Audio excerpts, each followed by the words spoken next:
আজকে বানাবো শাহী পনির। নিয়েছি পনির, নিয়ে নিয়েছি কাঁচা লঙ্কা, আদা, রসুন, কাজু বাদাম আর পেঁয়াজ একসাথে পেস্ট করে নেব। তেল দিয়ে দেবো, দিয়েছি পেঁয়াজ, সব পেস্টগুলো একসাথে দিয়েছি। টমেটো ঠান্ডা করার পরে এটাকে আমি গ্রাইন্ডারে পিস করে নেব। সব কিছু ঢেলে নিয়েছি, এটাকে একটু পেস্ট বানাবো। দিব সাদা তেল, তেজপাতা, গরম মশলা দেবো, গোটা গরম মশলা, চিনি দিয়ে দিব, বাটার দিয়ে দিব, বানিয়ে রাখা পেস্টটা দিয়ে দিব, পেস্টের বাটিটা ধুয়ে রাখা জলটা,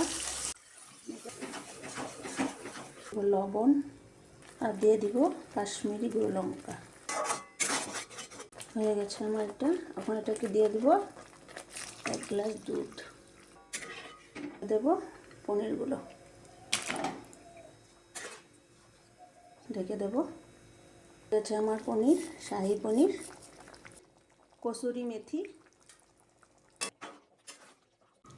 রেডি আমার শাহী পনির।